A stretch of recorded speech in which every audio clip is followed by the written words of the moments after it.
Assalamualaikum warahmatullahi wabarakatuh. Perkenalkan, kami dari mahasiswa Psikologi Pendidikan dan Bimbingan Fakultas Ilmu Pendidikan Universitas Negeri Makassar. Kali ini kami akan membuat video praktik konseling kelompok untuk memenuhi tugas akhir dari mata kuliah praktik konseling Beresde. Sebelum itu, perkenalkan saya Fikrul Hazana Balong dengan NIM 210404 5023 dari kelas A. Saya berperan sebagai konseling. Perkenalkan, nama saya Atia Mardia Hasan dengan NIM 210404 500019, bertugas sebagai konselor.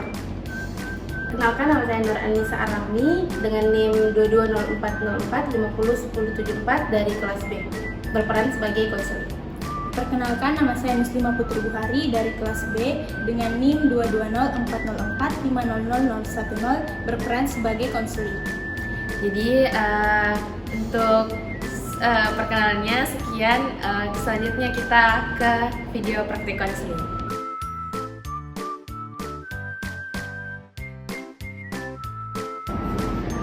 Saya akan menjelaskan terkait isu permasalahan dari sekelompok pelajar di SMK Negeri 2 Goa.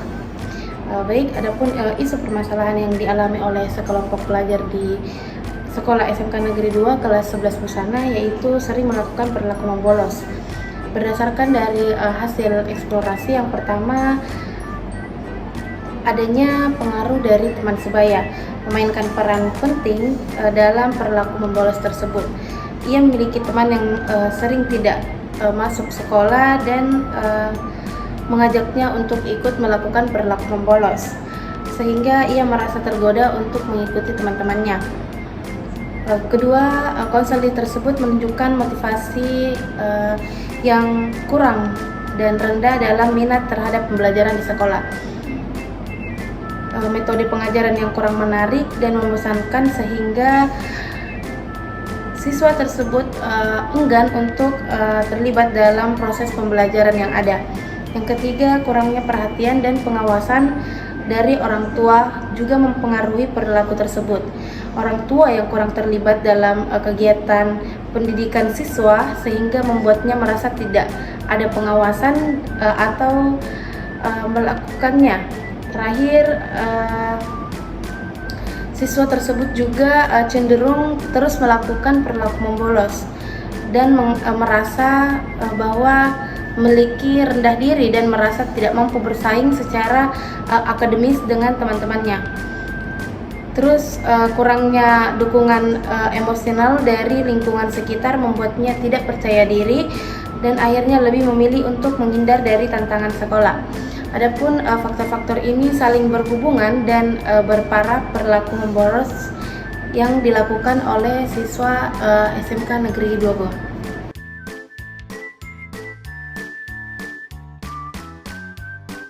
Jadi hasil analisis ABC dari permasalahan yang dialami oleh sekelompok siswa SMK Negeri 2 Goa kelas 11 Busana. Yang pertama itu untuk A-nya. Nah, yang pertama adalah pengaruh teman sebaya, di mana dorongan dari teman-teman untuk membolos sehingga menciptakan lingkungan sosial yang mendukung perilaku membolos tersebut. Yang kedua, ada motivasi belajar rendah karena hal ini dikarenakan metode pembelajaran yang tidak menarik bagi siswa itu dan membosankan bagi mereka sehingga membuat mereka untuk melakukan perilaku membolos ini. Dan yang ketiga, ada kurangnya perhatian orang tua. Mengapa mereka melakukan perilaku membolos? Karena tidak adanya pengawasan yang khusus dari orang tua serta tidak ada konsekuensi dari orang tua mereka ketika mereka melakukan perilaku membolos. Dan yang terakhir ada rasa rendah diri, di mana mereka merasa tidak mampu bersaing secara akademis dan kurangnya dukungan emosional. Kemudian untuk behavior atau B, perilaku yang muncul dari antecedennya yaitu perilaku membolos, di mana mereka secara sengaja tidak masuk sekolah atau meninggalkan kelas tanpa izin. Dan yang C atau consequence adalah perilaku yang mempertahankan behavior dari para siswa ini. Yang pertama yaitu penguatan positif dari teman, karena mereka mendapatkan penerimaan dan rasa memiliki dari kelompok teman sebaya tersebut, sehingga mereka menjadi sering membolos bersama. Kemudian yang kedua ada pengurangan tekanan akademik, di mana mereka menghindari tuntutan belajar dan penilaian yang ada di sekolah tersebut. Dan yang ketiga ada perasaan lega sementara, di mana mereka menghindari situasi yang membuat tidak nyaman, yang dalam hal ini adalah situasi-situasi penyebab mereka membolos itu, atau apa yang membuat mereka cemas di sekolah. Jadi mereka menghindari hal tersebut. Kemudian dan yang terakhir ada penguatan negatif, di mana mereka menghindari konfrontasi dari guru atau orang tua terkait masalah akademiknya. Demikian hasil analisis ABC dari permasalahan sekelompok siswa yang sering membolos di SMK Negeri 2 Goa.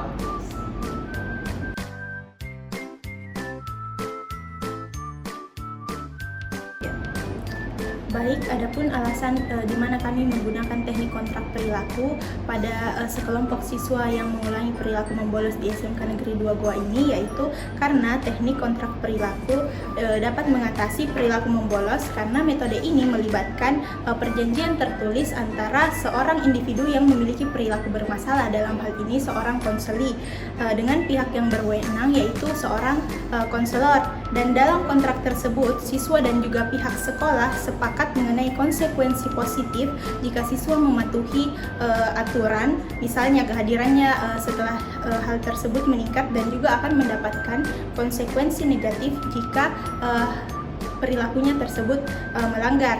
Teknik ini juga efektif karena melibatkan partisipasi aktif dari seorang konseli dalam proses pengambilan keputusannya, sehingga meningkatkan rasa tanggung jawab dan juga komitmen mereka terhadap perubahan perilaku. Selain itu, kontrak perilaku ini juga memberikan struktur yang jelas sehingga siswa memahami harapan dan juga konsekuensinya dari tindakan yang diambilnya.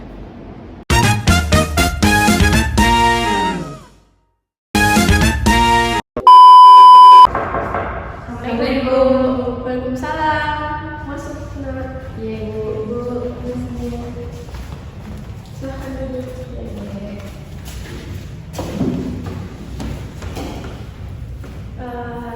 Selamat pagi semuanya. Pagi, Bu.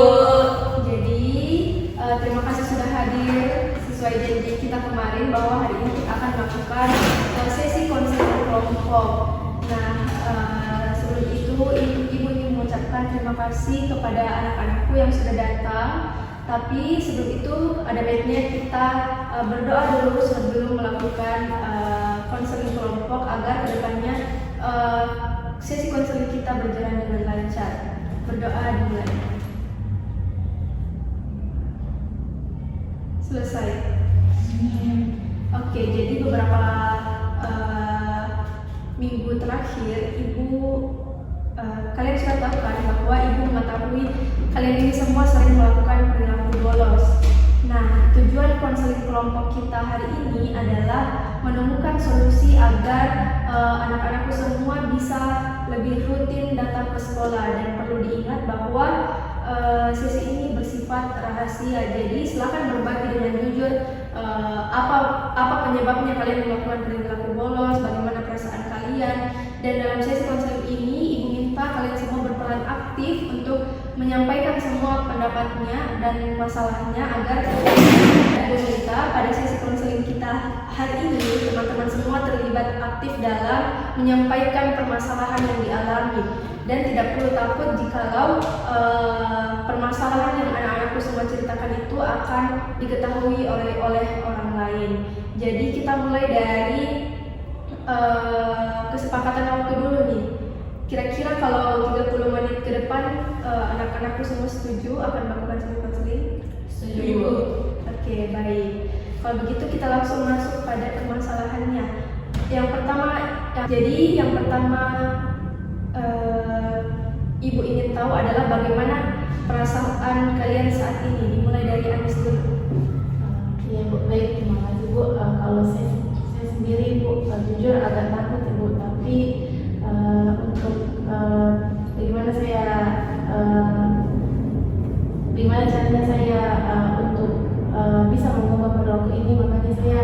memberanikan diri untuk bisa hadir di sini, Bu. Oke, baik. Selanjutnya Fikrul. Kalau saya perasaan saya saat ini itu biasa saja Bu, tapi saya juga ada pemikiran untuk berubah dari kesalahan-kesalahan saya Ibu. Nah, selanjutnya Putri bagaimana? Kalau saya Bu, jujur masih bingung Kak, mau harus mulai dari mana Bu. Tapi janji Kak untuk mau berubah Bu, itu ada Kak juga di sini. Oke, bagus. Itu artinya kalian semua sudah mengambil langkah pertama dengan datang ke sini. Untuk itu, mari kita mulai dengan mengenali masalah masing-masing. Yang pertama, Anis, kita mulai dari kamu. Apa yang biasanya memicu Anis melakukan perilaku bolos sekolah? Biasanya Ibu, saya itu sering melakukan perilaku bolos itu karena teman-temanku juga Ibu sering bolos. Jadi mereka sering mengajak saya untuk nongkrong Ibu di luar sekolah. Kalau saya menolak, mereka biasa sering bilang saya sok rajin. Jadi adanya tekanan dari teman-teman kamu yang mengajak bolos, jadi kamu merasa tertekan dan harus mengikuti mereka seperti itu, Ibu. Nah, jadi bagaimana peran orang tuanya Anis dalam situasi ini? Apakah orang tuanya Anis tahu? Kalau dari pihak orang tua Ibu, mereka jarang tahu soal diriku Ibu. Orang tua itu sibuk bekerja, jadi tidak pernah mengecek apakah saya benar-benar ada di lingkungan sekolah atau tidak. Artinya kamu kurang pengawasan dari orang tua ya. Oke, kita beralih ke Fikrul. Apa yang membuat Kak Fikrul sering bolos? Ya Bu, jadi saya itu Bu sering ikut bolos karena saya saya merasa pelajaran di kelas itu sangat membosankan Bu, apalagi kalau gurunya hanya menjelaskan tok saja tanpa ada interaksi dengan siswanya atau ada pembelajaran lain dari yang dijelaskan. Dia hanya menjelaskan saja tanpa berbuat apa seperti itu. Jadi saya merasa kalau saya bosan dengan metode dari guru ini saya, makanya saya tidak betah di kelas. Jadi saya bolos. Nah, artinya Fikrul ini motivasi kamu untuk belajar itu rendah karena metode belajar di kelas ini yang kurang menarik menurut Fikrul. Nah, jadi biasanya apa yang kamu lakukan saat bolos? Kalau saya Bu, kalau bolos biasa langsung pulang ke rumah terus tidur atau kadang juga main game. Oke, baik Fikrul, terima kasih sudah berbagi. Selanjutnya kita beralih ke Putri. Bagaimana apa yang menyebabkan kamu sering melakukan bolos? Kalau saya itu Bu, selalu merasa kurang percaya diri Bu. Kalau kurang paham Kak juga di kelas malu-malu untuk bertanya, karena merasa teman itu di kelas jauh lebih pintar dari saya, jadi selalu merasa tidak berguna begitu Bu. Oke Putri, perasaan yang sulit ya. Jadi kalau Putri sendiri bagaimana respon orang tuanya Putri? Terkait responnya itu orang tua aku Bu, dia tidak pernah tahu kalau saya berperilaku membolos di sekolah Bu. Seperti itu ya. Jadi dari apa yang kalian sampaikan semua ini, Ibu menangkap ada beberapa pola yang menyebabkan sehingga kalian ini sekelompok kompak melakukan bolos sekolah. Jadi yang pertama itu tadi pengaruh teman sebaya yang dilakukan oleh Anis, di mana pengaruh teman sebaya ini menjadi penyebab terbesar Anis melakukan perilaku bolos, di mana ditambah lagi dengan kurangnya pengawasan dari orang tua, seperti tadi juga Fikrul yang katakan motivasi rendah, dan seperti Putri tidak percaya diri. Nah, sekarang mari kita pikirkan cara mengatasi masalah ini. Dimulai dulu dari Anis. Menurut Anis, apa sih kira-kira yang bisa Anis lakukan untuk menolak ajakan teman? Mungkin Ibu, kalau dari saya Ibu harus mungkin lebih bersikap tegas, bilang tidak mau ikut sama mereka untuk bolos pembelajaran. Tapi saya juga Ibu di sisi lain takut kalau mereka jauhi saya Ibu. Nah, bagus. Itu artinya Anis sudah mau mencoba. Nah, kita kalau begitu itu kita bisa latih cara kita berbicara tegas tanpa menyinggung perasaan teman. Apakah itu dengan cara menyampaikannya dengan baik-baik. Kalau misalkan diajak sama temannya bolos, bisa jadi Anis menolak temannya secara halus begitu supaya teman-temannya tidak tersinggung. Nah, kita beralih kepada Fikrul. Bagaimana kalau Fikrul, kalau kamu mencoba mencari cara agar pelajaran lebih menarik, kira-kira bagaimana? Kalau dari saya Bu, saya mungkin mau duduk di meja yang paling depan Ibu supaya saya bisa lebih fokus kalau guru menjelaskan seperti itu, atau saya juga bisa mencari tambahan materi lain dari internet dan bukan cuma mendengarkan penjelasan guru saja. Jadi saya ada kegiatan lain yang tidak membosankan saya dengar dari penjelasan guru seperti itu.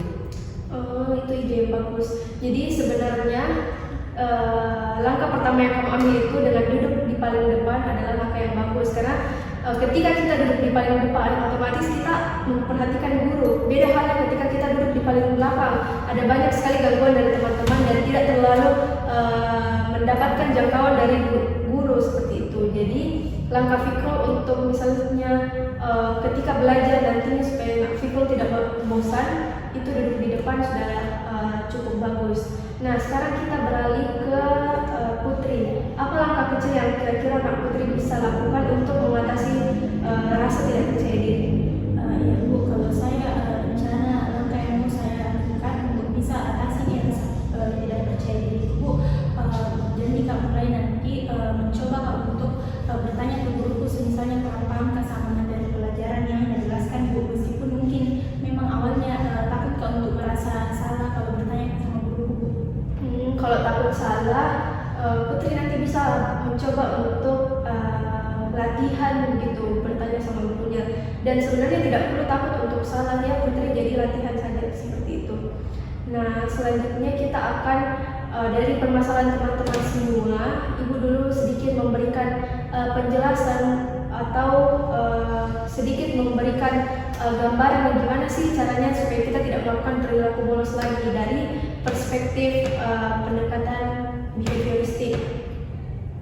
Oke, jadi yang pertama dari permasalahannya Anis tadi. Jadi pengaruh teman sebaya itu sangat penting. Jadi di mana kita bergaul, di situ kita akan terbawa arus. Jadi untuk Anis itu harusnya lebih pintar lagi memilih lingkungan yang positif, di mana lingkungan teman ini sangat mempengaruhi pilihan kita. Nah, jika kita berada misalnya pada lingkungan yang sering mengajak kita melakukan perilaku bolos, maka otomatis kita akan ikut bersama mereka melakukan perilaku bolos. Sebaliknya, jika kita bergaul dengan teman-teman yang berperilaku baik, rajin belajar, otomatis kita akan terbawa arus ke situ. Jadi hal yang perlu Anis lakukan pertama adalah pintar-pintar memilih teman yang baik seperti itu. Kemudian yang kedua, permasalahan dari Fikrul yaitu apa tadi, kurangnya motivasi belajar. Jadi Ibu mengerti bahwa tidak semua siswa itu merasa pelajaran di sekolah itu menarik. Tapi kita bisa mencoba menghubungkan, misalnya Fikrul tidak suka matematika, coba kaitkan matematika itu dengan hal yang Fikrul suka agar kedepannya tidak bosan lagi dalam kelas. Atau misalnya dengan tadi yang Ibu jelaskan bahwa Fikrul duduk di depan ketika gurunya menjelaskan. Nah, kemudian yang perlu kalian ingat dari ketiga permasalahan kalian ini, Ibu tadi menangkap bahwa orang tua kalian kurang terlibat dalam akademiknya kalian, di mana mungkin mereka sibuk dengan urusan masing-masing seperti itu. Jadi perlu Ibu tekankan bahwa dukungan dari keluarga, orang tua itu sebenarnya sangat penting agar teman-teman memiliki motivasi untuk hadir ke sekolah, di mana ketika orang tua terlibat maka teman-teman akan merasa diperhatikan dan memiliki tanggung jawab untuk hadir ke sekolah. Beda halnya ketika orang tua kalian tidak memperhatikan kalian, otomatis kalian berpikir, nggak ada perhatikan di orang tua aku, dia mau bolos kak atau tidak, seperti itu. Kemudian kita beralih kepada permasalahannya Putri tadi, di mana kurang percaya diri ya dalam kelas. Oke, jadi merasa tidak mampu Tapi Putri perlu ingat kalau setiap orang memiliki kelebihan masing-masing, di mana dengan percaya diri Putri akan lebih siap menghadapi tantangan seperti itu. Jadi tidak perlu takut salah jika bertanya sama gurunya, pokoknya tanyakan saja latihan seperti itu. Nah selanjutnya kedepannya kita akan ibu akan memantau kehadiran kalian kurang lebih selama 1 bulan. Yang tadinya kalian seminggu mungkin bolosnya 2-3 hari, kedepannya ibu akan memperhatikan kalian dengan cara kita melakukan kontrak perilaku, di mana ibu tahu bahwa sekolah kadang terasa sangat membosankan atau menantang, dan mungkin ada kalanya kalian semua merasa bosan atau malas, tapi kehadiran di sekolah itu sangat penting untuk masa depan kalian. Jadi untuk itu ibu ingin mengajak kalian membuat perjanjian bersama atau kontrak perilaku yang bisa membantu kalian mencapai target ini, di mana kontrak perilaku ini tidak hanya kesepakatan antara ibu dengan kalian, tetapi juga melibatkan wali kelas kalian dengan orang tua kalian. Supaya apa? Supaya kontrak perilaku ini bisa berjalan dengan baik. Karena percuma ibu melakukan kontrak perilaku tapi di rumah kalian tidak diperhatikan, maka dari itu ibu memerlukan kerjasama dari orang tua kalian. Nah, dalam kontrak ini ada beberapa hal yang perlu kita sepakati bersama. Salah satunya adalah kalian berkomitmen. Ini salah satu contoh kontrak perilaku yang ibu buat sebelumnya, bisa kalian lihat. Jadi dalam kontrak ini salah satunya kesepakatan yang akan kita buat adalah kalian berkomitmen untuk hadir di sekolah tiap hari dan mengerjakan tugas-tugas dengan baik. Nah, di sisi lain ibu akan mengontrol kalian dan orang tua kalian akan mengontrol kalian dari rumah. Seperti itu, baik di rumah maupun di sekolah. Jadi pokoknya ibu dan orang tua kalian itu bekerja sama untuk mengatasi bagaimana caranya supaya kalian ini merasa memiliki tanggung jawab untuk hadir ke sekolah. Kemudian kedepannya ketika kalian memiliki masalah, misalnya si Anis bagi ibu sudah tolak ajakannya temanku tapi tetap ajak bolos. Tidak apa-apa, lakukan saja sama ibu, nanti ibu bantu tangani bagaimana caranya memberitahu teman-teman kalian. Nah, kemudian kita juga membuat beberapa aturan tentang misalnya hadiah atau konsekuensi. Misalnya ketika Putri dalam seminggu, yang tadinya dalam seminggu itu dia 2 kali bolos. Nah, ketika Putri berhasil hadir penuh selama seminggu, maka akan ada apresiasi yang ibu berikan atau akan ada apresiasi yang kalian terima. Misalnya dengan pemberian poin atau seperti itu.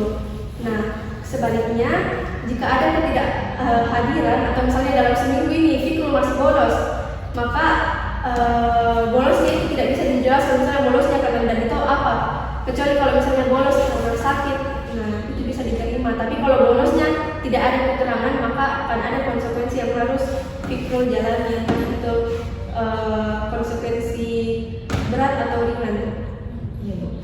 Nah, dimana dengan kontrak perilaku ini kita semua bekerja sama agar kalian bisa berhasil dan menikmati sekolah. Nah, ibu percaya bahwa kalian bisa melakukannya dengan baik, dan ibu juga siap mendukung proses konseling ini agar kedepannya teman-teman semua bisa berubah. Jadi bagaimana pendapat kalian? Apakah ada hal yang ingin anak-anak tanyakan atau diskusikan lebih lanjut? Tidak, ibu. Tidak, ibu. Kami sudah paham terkait hal yang dijelaskan. Oke, baik. Kalau begitu minggu depan atau setelah sesi konseling ini, ibu minta kalian untuk menandatangani kontrak perilaku yang sebentar ibu buat. Nah, selanjutnya sepertinya sesi konseling kita sudah mau berakhir ya. Jadi ibu senang melihat semangat kalian untuk berubah. Tapi sebelum kita akhiri, mari kita membuat komitmen bersama, dimulai dari Anis. Apa yang kira-kira langkah pertama apa yang kira-kira Anis lakukan mulai minggu ini untuk mengurangi perilaku bolos itu? Mungkin ibu, kalau saya sendiri itu ibu, yang saya katakan tadi, saya akan mencoba untuk menolak ajakan dari temanku ibu dengan cara yang tegas. Oke, bagus. Fikul bagaimana?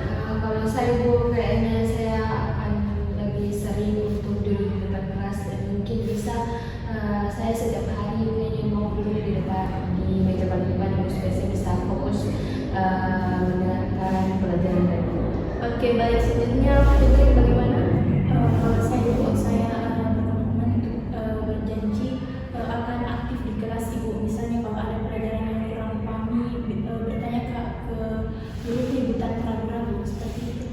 Oke, baik. Saya rasa kalian semua sudah memiliki langkah pertama yang akan dilakukan di minggu ini dengan tidak malu lagi bertanya, duduk di depan, atau dengan tegas menolak ajakan teman. Bagus, saya ke depannya Ibu akan memantau perkembangan kalian, termasuk guru-guru kalian di kelas. Nah, untuk itu Ibu mengucapkan terima kasih atas kerjasamanya pada sesi konseling ini. Sebelum itu, terima kasih Ibu ucapkan atas kerjasamanya kalian. Mungkin cukup sampai sini sesi konseling kita. Sebelum itu ada baiknya kita mengakhiri sesi konseling ini dengan berdoa. Berdoa dulu. Selesai. Oke, sampai ketemu di sesi konseling selanjutnya. Terima kasih. Kami selalu ke kelas Ibu. Sampai ketemu.